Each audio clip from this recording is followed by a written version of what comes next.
Hola, ¿qué tal? Los saludo, les habla Ángelo Rico, director de Experium.es.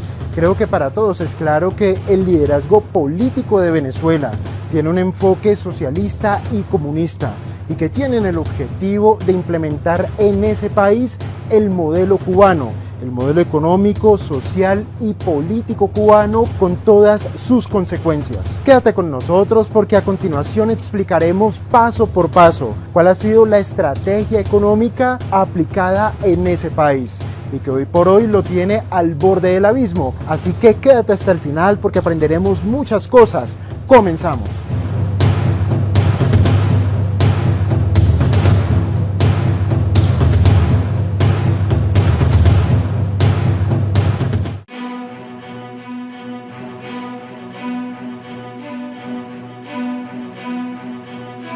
En el año de 1998 gana las elecciones presidenciales el coronel Hugo Chávez Frías. Las gana aprovechando la crisis política y económica que atravesaba ese país, pero además utilizando un discurso económico moderado que engañó a todo el mundo. Comandante, déjeme hablarle sobre el miedo que usted genera en muchísimas personas. Usted sabe eso, ¿no? No sé por qué. Primero, dicen que no es demócrata. ¿Usted está dispuesto a entregar el poder después de 5 años? Claro que estoy dispuesto a entregarlo, no solamente después de 5 años, yo he dicho que incluso antes. ¿Nacionalizaría algún medio de comunicación, algún medio privado? No, basta con el medio de comunicación que tiene el Estado hoy. Los demás canales, yo tengo las mejores relaciones con ellos, con los medios de comunicación, deben seguir siendo privados. ¿No hay intención de nacionalizar absolutamente nada? No, absolutamente nada, que tenemos un proyecto bastante ambicioso que necesitará de la inversión privada. Yo aprovecho para hacer un llamado a todo el mundo, yo no soy el diablo. Si para usted Cuba es una dictadura o no es una dictadura. Sí, es una dictadura. Sí, es una dictadura. Yo te confieso que estoy un poco sorprendido. Yo tenía la idea, por lo que había leído de ti, que tú eras un hombre de izquierda, más bien socialista. ¿Tú eres un hombre de izquierda? ¿Te declaras, digamos, socialista? Sí, no, yo no soy socialista. Si tú ganas la presidencia, ¿te vas a llevar bien con los empresarios venezolanos? O sea, ¿vas a respetar que la creación de la riqueza en Venezuela esté en manos de la iniciativa privada? ¿Te vas a llevar bien con los empresarios o los vas a tratar mal? No, es que ya me llevo bien con ellos, Jaime. No vas a ser un presidente autoritario, ¿ah? Seguro, ¿no? No se te va a salir el alma militar, Hugo, ¿ah? Mira, yo te invito a que vengas acá y que pases con nosotros unos meses, Jaime, después que esté yo en Miraflores, para que tú veas de verdad lo que es un demócrata. Para ese momento, Hugo Chávez ya tenía lo suficientemente claro cuál era el rumbo político y económico que quería para Venezuela, y por eso su primer viaje oficial lo realiza a la ciudad de Habana, Cuba.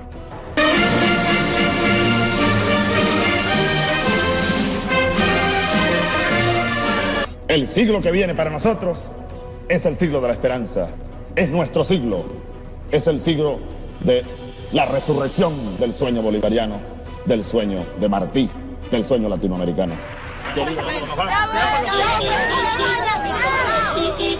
Comenzar la aplicación de un modelo socialista y comunista implica que el Estado paulatinamente toma el control sobre todas las cuestiones económicas. ¿Qué se compra? ¿Qué se vende? ¿Qué se produce? ¿Cuánto se produce? ¿A qué precio se compra? ¿A qué precio se consume?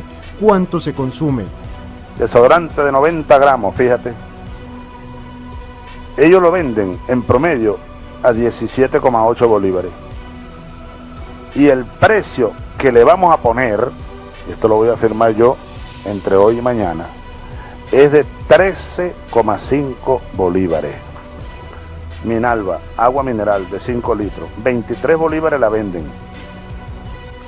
El precio que le voy a poner es de 12,45 bolívares.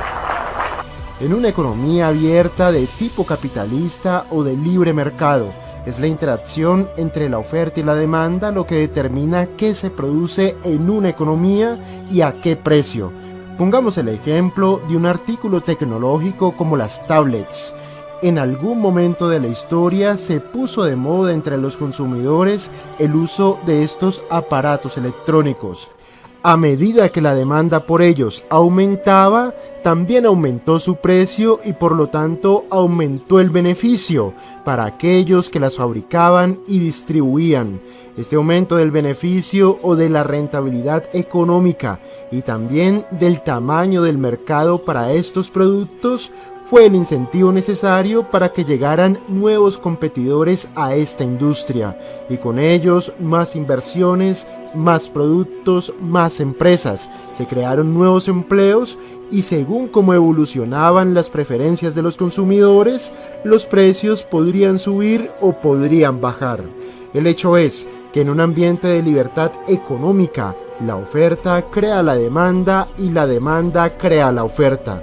Y en este círculo económico se genera la innovación, la riqueza, se crean empleos, industrias nuevas y un montón de cosas que no nos podemos ni imaginar, porque es el caos creativo producto de la interacción económica humana.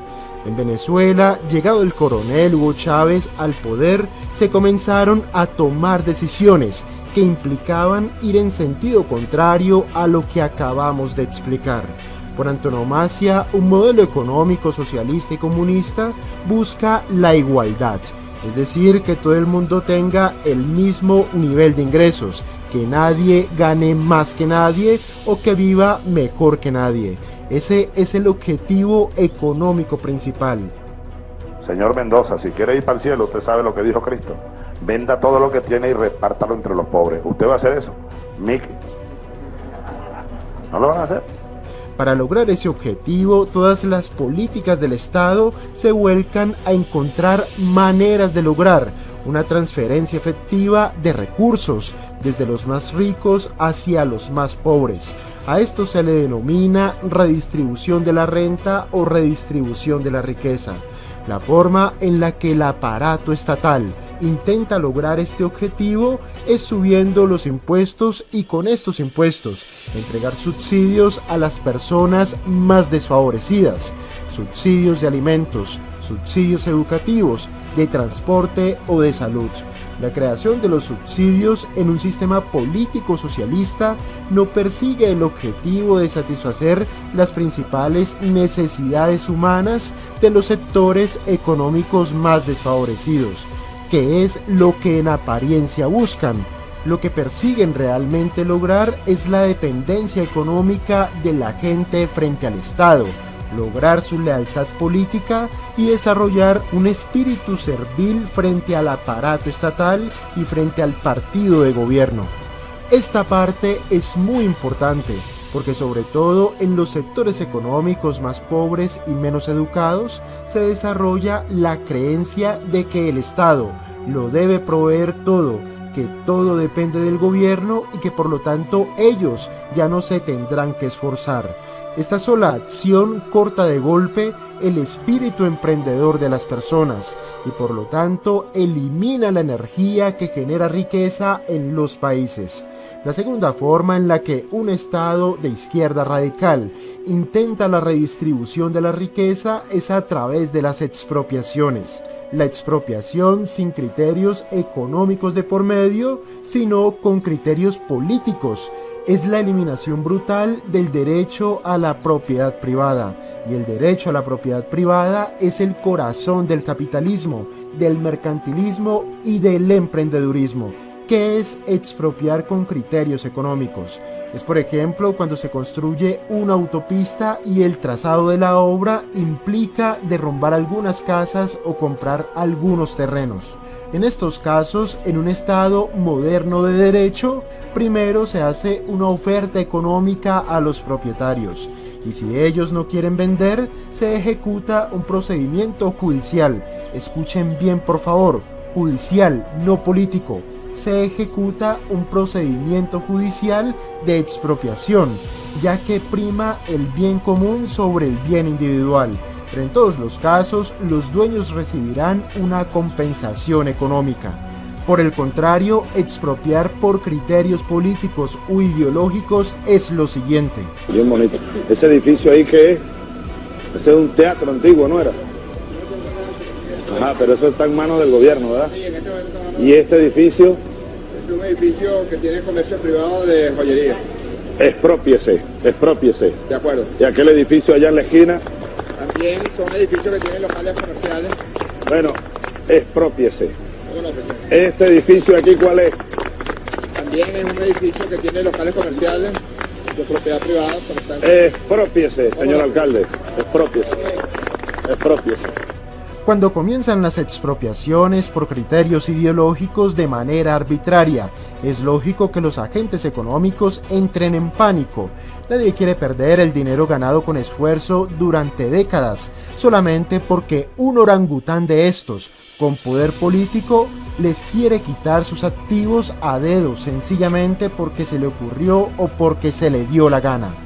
Cuando los agentes económicos entran en pánico, comienzan a vender activos, empresas, bodegas, casas, locales comerciales o acciones, con el fin de intentar salvar la totalidad o parte de su riqueza. Nada en el mundo es tan miedoso como $1 millón ganado con esfuerzo.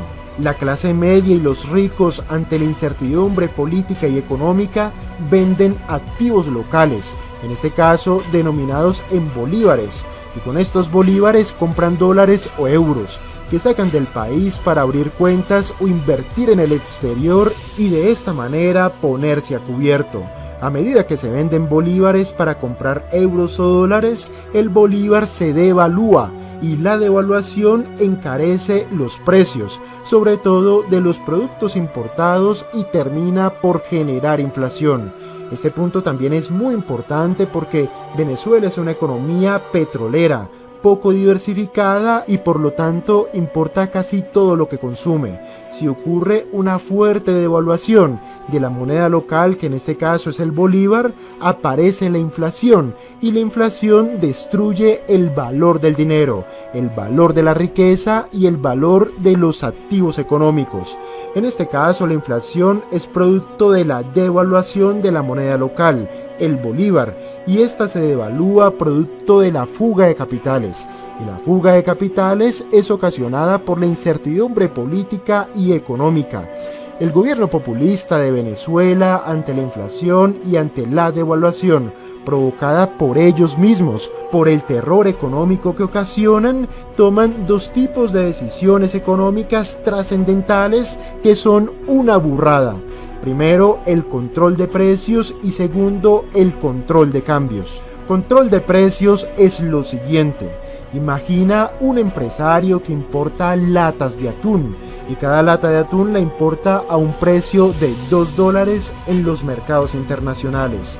Al principio del año, supongamos que el bolívar cotizaba frente al dólar a un precio de 20 bolívares, es decir, un dólar es igual a 20 bolívares. Por lo tanto, este empresario a ese tipo de cambio debía pagar 40 bolívares por cada lata de atún. Esa lata probablemente la vendía en Venezuela en el mercado local a 50 bolívares para tener un beneficio. El beneficio es porque es un empresario y emprende para ganar dinero, para generar riqueza, no para que lo vean o aplaudan. Esto se comprende claramente, ¿cierto? ¿Qué pasa si por la devaluación del bolívar el dólar ya no vale 20 bolívares sino 40 bolívares? Es decir, un dólar igual a 40 bolívares. Ahora este empresario debe pagar en el exterior 80 bolívares por cada lata de atún y no 40 como al principio. Y estas latas ahora seguramente las tendrá que vender en Venezuela a un precio de 90 o de 100 bolívares para obtener beneficios. Y es por este motivo, por lo que acabo de explicar, que la devaluación produce inflación. Cuando la inflación se dispara, el gobierno de izquierda radical, por decreto, le dice al empresario: usted está obligado a vender en Venezuela cada lata de atún a 40 bolívares y no a 100. Nuevamente criterio político y no económico. Esto lo hacen para intentar controlar los precios, controlar la inflación por decreto. Esto es un fracaso total, ya que el empresario preferirá dejar de importar que vender a pérdidas. Esto es lógico, ¿cierto? Lo pregunto porque parece que para muchas cosas parece no ser tan lógico. Cuando el empresario, en todo su derecho, deja de importar lo que importa, y muchos otros empresarios hacen lo mismo por miedo o por pérdida económica, Este círculo vicioso es lo que provoca desabastecimiento y escasez de productos. Y la escasez de productos por ley de oferta y la demanda hace que los productos se encarezcan aún más y que por lo tanto la inflación suba mucho más y ocurra una hiperinflación, que es lo que ahora mismo tienen.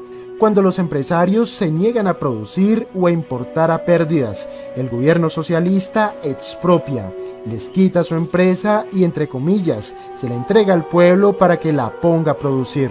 Por supuesto, estas empresas entrarán en quiebra total, desaparecerán y terminarán echando a todo el mundo a la calle.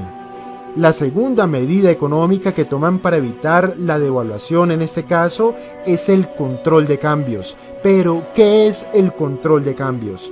Dijimos que la devaluación de la moneda local ocurre por la fuga de capitales. Los agentes económicos venden activos locales y los convierten a dólares para sacarlos del país.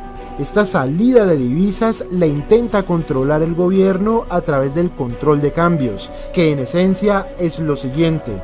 Primero, una primera medida que ellos podrían tomar es que por cada dólar que los agentes económicos quieran sacar del país, le quitarán un porcentaje o te cobrarán directamente un impuesto, lo que implica una pérdida económica y al mismo tiempo cortar la libertad de hacer con nuestro dinero lo que mejor nos parezca. Claro, si vas a sacar $1.000.000 y te cobran una penalización del 30%, es decir, $300.000, cualquiera se lo pensará. La segunda medida que intentarán tomar para el control de cambios es la más radical y es directamente prohibir la salida de divisas del país, que es lo mismo que confiscar todos tus bienes y activos denominados en dólares o euros y entregarte bolívares que ya no valen nada o casi nada. Cualquiera de las dos medidas aumentará la devaluación, ya que aumentará el pánico económico, pánico a perderlo todo. Se incrementa el cierre de empresas, de negocios, aumentan los despidos, nadie invierte, nadie genera empleo y riqueza, y todo ese espacio vacío que dejan los profesionales, los emprendedores y la gente rica, ese espacio económico lo ocupará el Estado socialista, pero no lo ocupará con la creación de empresas, de emprendimiento, de empleos o de riqueza, sino con adoctrinamiento ideológico y político, y paulatinamente el país se lo tomarán los sectores más radicales de la sociedad y los delincuentes. En este escenario, esta nueva masa de desempleados, provocado por la crisis, genera más dependencia económica del gobierno y por lo tanto le otorgará a este más poder político. Y en este sentido ellos comenzarán a controlar todas las esferas del poder: poder legislativo, poder judicial, toman el control del ejército, comienzan a cortar las libertades civiles, las libertades económicas, el derecho a la propiedad privada y el derecho a emprender. Comienza el adoctrinamiento político en escuelas y universidades. Porque María y Robert están sembrados en nuestros corazones con nuestro comandante Hugo Rafael Chávez Frías. ¡Que viva María! ¡Que viva Robert! Aquí está el pueblo revolucionario diciendo ¡queremos paz! Aquí están los niños, la generación de oro diciendo ¡queremos paz! ¡Viva Venezuela! ¡Que viva Robert! ¡Que viva Chávez! Y el adoctrinamiento ideológico en las escuelas militares. En estos casos, un partido político tiene el control del gobierno, el control del parlamento, de los jueces, del ejército, de la policía. Los únicos que han conseguido hacer dinero o volverse ricos son los bolichicos, las personas que han hecho negocios con el gobierno corrupto de izquierda radical. Entonces pensemos en lo siguiente: si el gobierno concentra todo el poder, incluso el judicial, el policial y el militar, tendrá todos los incentivos para robar, y eso es lo que están haciendo. En un entorno como este del país se van los empresarios, los emprendedores, los profesionales, los talentosos y los inteligentes. ¿Quiénes serán los únicos que se queden? Los más pobres, los que no tienen ninguna habilidad especial, o los que carecen de educación, o sencillamente los que les tocan porque no tienen dinero para irse. Por lo tanto, se va el talento humano y la riqueza, y solo quedan los pobres, los malos y los chavistas, y es por este motivo que colapsa Venezuela. Aquí en Experium ya hemos realizado varios videos hablando de lo que está ocurriendo en Venezuela, de lo que está ocurriendo desde el punto de vista político, porque la política económica afecta a la vida de todos los seres humanos que viven dentro de un país. En este caso, lo que está ocurriendo con Venezuela es una tragedia catastrófica, es una tragedia de nivel épico. Creo que nuestra generación nunca tendrá la oportunidad de tener un caso de estudio como el de Venezuela. Un caso de estudio muy interesante por lo siguiente, porque es la primera vez que tenemos la oportunidad de ver frente a nuestros ojos, de ver en vivo y en directo cómo un país se destruye, cómo una economía se derrumba, cómo un país implosiona, cómo unas políticas económicas equivocadas acaban con la riqueza global de un país, acaban con su emprendimiento, acaban con su tejido empresarial y acaban con el espíritu emprendedor que todos los seres humanos llevamos por dentro, pero que en la mayoría de las ocasiones no entendemos o no sabemos cómo explotar. El caso de Venezuela es muy interesante y por esto hemos hecho tanto énfasis y hemos hecho tantos casos de estudio con Venezuela, porque no tenemos ningún otro patrón en este sentido que seguir a escala global. En ningún otro país se ha visto la destrucción de riqueza que hemos visto en Venezuela, en ningún otro país hemos visto la destrucción de la moneda nacional, en ningún otro país hemos visto la destrucción de las instituciones, en ningún otro país hemos visto el grado de corrupción que existe en todas las esferas de la política venezolana. Por supuesto del gobierno, por supuesto también del parlamento, de la policía, de los jueces y de los militares. Es una tragedia lo que está ocurriendo en Venezuela, pero es la oportunidad para aprender de lo que está ocurriendo, es la oportunidad para que todos podamos aprender de la experiencia y en este caso de la tragedia ajena. Yo por supuesto no creo en políticas de izquierda radical, yo por supuesto no creo en populismos, yo por supuesto no creo en ninguna propuesta que no respete la propiedad privada, que no respete los derechos que todos tenemos a emprender, a crear riqueza, a querer prosperar, a querer superarnos. Yo por supuesto no estoy de acuerdo con ningún tipo de política, con ningún tipo de doctrina o con ningún tipo de ideología que le diga a las personas que todos tenemos que ser iguales. No, todos no podemos ser iguales, porque si yo hago más, si yo ofrezco más, si yo produzco más, si yo soy más productivo, si yo aprendo más, si yo me entreno más, por supuesto que yo me merezco ganar más, por supuesto que yo me merezco vivir mejor, por supuesto que yo me merezco cumplir mis sueños, por supuesto que yo me merezco ser rico y ser rico sin límites, sin ningún límite. Yo por supuesto no creo en que todos debamos ser igual, en lo que sí creo es en la equidad, en lo que sí creo es en la igualdad de oportunidades. Escúchame bien por favor, en la igualdad de oportunidades, pero no que todos merezcamos vivir igual, no que todos merezcamos ganarnos lo mismo, no que todos merezcamos lo mismo. En Latinoamérica nos han hecho mucho daño con la izquierda radical, con los populismos, con las ideologías de índole socialista o de índole comunista. Una tragedia muy parecida a la venezolana es la cubana. Esa gente lleva 60 años atrapados en una dictadura, 60 años sin poder votar, 60 años sin que nadie tenga derecho a emprender, a tener una empresa propia, 60 años teniendo que comer lo que el gobierno te dice que tú puedes comer a través de la cartilla de alimentación, que es algo que ya implementaron en Venezuela. 60 años viviendo como vivían hace 60 años, porque Cuba es la foto de hace 60 años, no han tenido progreso económico y en ese sentido, por ejemplo, ¿de qué vale tener una mejor educación? ¿De qué vale tener una mejor sanidad? ¿De qué vale que supuestamente tú tengas los mismos derechos frente al Estado si la política económica, si el modelo económico per se no te permite prosperar? Tanto en Venezuela como en Cuba, los únicos que prosperan son los miembros del Partido Comunista, del Partido Socialista y del Partido Chavista. No prosperan los empresarios, no prosperan los emprendedores, no prosperan los profesionales, y por eso es que colapsa su economía. Si este video te ha gustado, por favor, pulgar arriba y a compartir en tus redes sociales. Si eres nuevo en nuestro canal, no olvides suscribirte y hacer clic en la campanita para que no te pierdas ninguna de nuestras actualizaciones. Si tienes algún tema que tenga que ver con el trading, con las finanzas, con las inversiones o con el emprendimiento, por favor no dudes en dejarlo abajo en los comentarios. Recuerda realizar también nuestro curso básico gratis para aprender a invertir en bolsa. Lo encontrarás en la descripción de este video. Me despido, muchas gracias por tu paciencia y por tu atención. Nos vemos en un próximo capítulo. Si eres nuevo en nuestro canal, suscríbete de este lado. Si deseas seguir disfrutando de nuestro contenido, haz clic de este lado.